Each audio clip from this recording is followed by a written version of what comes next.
Week 3 of college football is upon us, and we're going to take a look at a bunch of different games today. Take a look at some upsets, take a look at just the general slate of games, look at some bets, and see what week 3 could present to us. We'll start with the upsets. We have two more outright winners from last week. We're all the way up to 39 points for the season.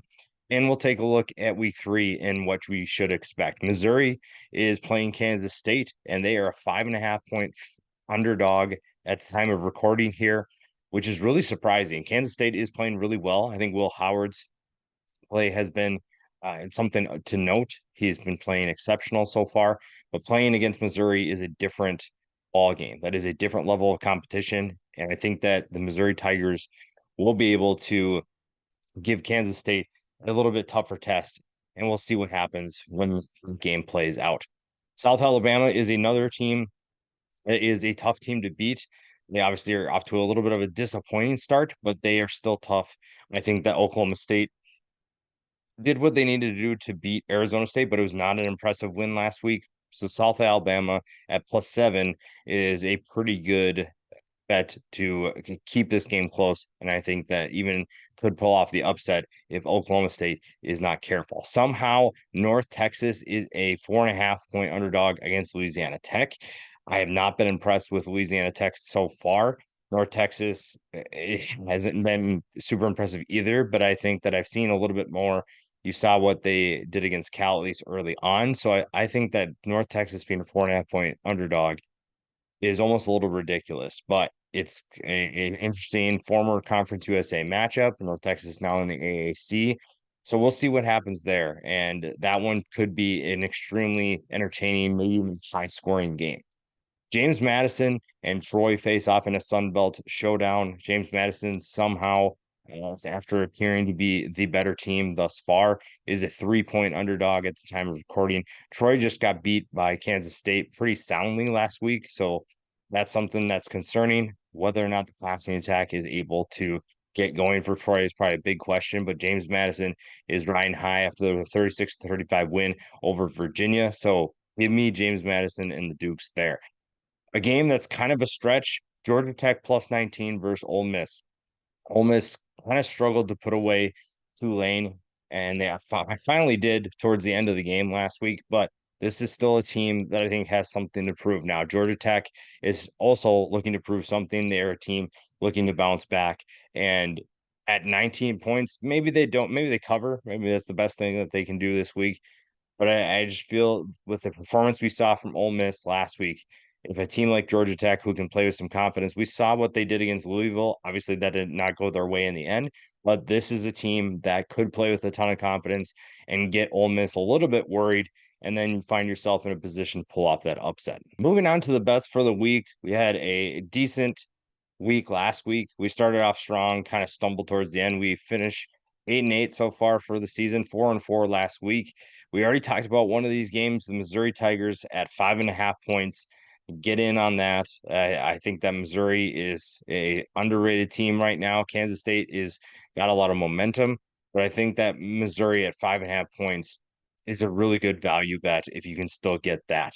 Washington, I think, is going to take it to Michigan State, even though they're on the road. Michigan State could go one of two ways. This could be a team that's playing with a lot of passion, a lot of energy with everything going on with that program, and they might give Washington a run for their money. But I think when you look at what Washington does really well, which is throw the football, I think that Michigan State could be in some trouble. That will be a fun matchup to watch. And we'll talk about that more. We have a video coming up, matchups to watch for week 3. So there will definitely be further information on that game. But Washington at -16 feels like a good bet, even though it's a double digit spread there. The next one, North Carolina versus Minnesota. I think right now North Carolina is the better team, but maybe Minnesota has some tricks up their sleeve. We will see. But North Carolina is an explosive offense. They have a defense that appears to be a little bit better, still trying to figure some of those things out. They're disruptive so far, but Minnesota provides a different test for them. Their offense isn't necessarily the most explosive. That's going to be the biggest question for me for Minnesota. If Minnesota's offense can move the ball in that North Carolina defense, this game this bet, first of all, feels like it's not a good bet. But I think that if North Carolina can take care of business defensively, their offense is going to score eventually. It's just a matter of how many points they score. So if their defense steps up, then I feel North Carolina will be a solid bet here. Southern Miss and Tulane. Now, I will say this bet entirely hinges on if Michael Pratt is playing, because if Michael Pratt plays, I don't like this bet as much, but given the uncertainty, we're just going to go with it. Southern Miss, a rivalry game for Tulane. Southern Miss at 12.5 point underdog. I think that in a rivalry game, things happen that are weird. And Tulane's coming off a tough loss to Ole Miss. Are they able to get refocused? Can they get everything back on track? That will probably be the biggest question for me. And I think for the time being, Southern Miss has that advantage of they can surprise Tulane, they can keep things close, and we'll see what happens from there. We'll see how Tulane responds. Going up to a matchup in the Big 12, which is still really weird to say, TCU and Houston. These are two offenses that can put up some points in a hurry. Houston had a very disappointing loss to Rice last week. I expect them to bounce back a little bit, and I hope that that offense can figure things out. TCU's offense is one of the best in college football right now, and they have put up a ton of points so far. Their defense giving up quite a bit too. So the fact that this over under was 64 and a half, it felt like it was almost too easy to pick 64 and a half as the over. So TCU and Houston should be a high scoring game, should be a fun game to watch if you're looking for some entertainment. So give me the over there. And then finally, another Big 12 team in Kansas is playing Nevada. This Nevada team just lost to Idaho. And while Kansas is a 28-point favorite right now, that number still feels pretty low, especially with what we've seen from Kansas in the past. You look at last week when they beat Illinois. This is an offense that can put up points in a hurry. And against a Nevada team that gives up a lot of points and can't really score themselves, it feels like a 28-point spread almost feels like it's too low. So give me Kansas at minus 28 to wrap up our bets for this week.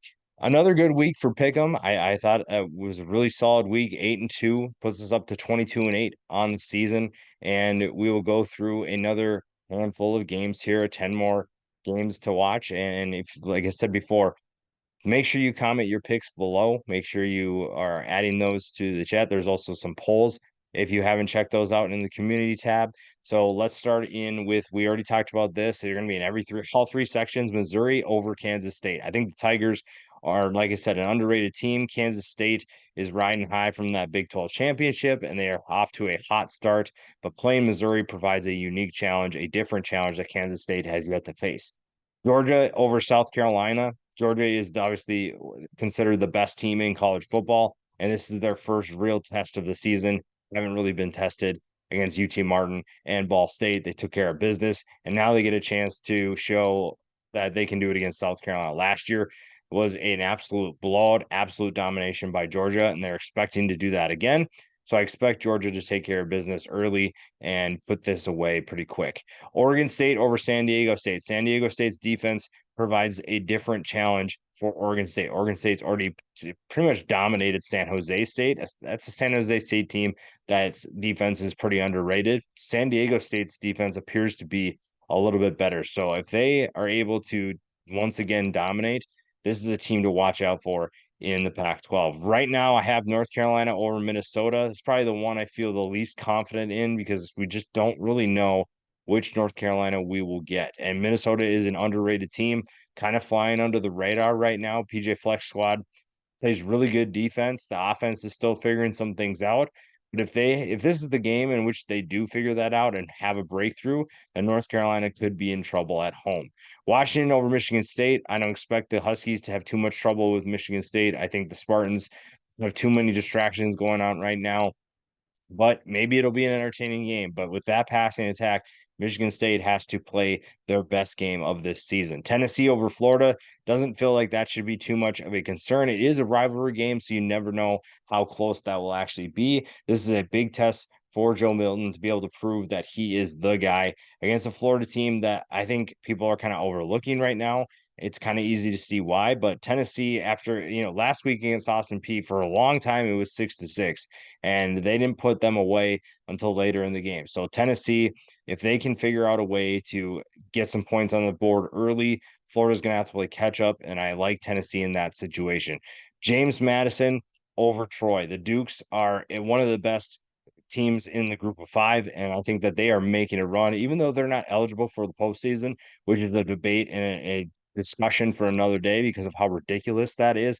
James Madison appears to be a team on a mission. Really good what they did against Virginia last week.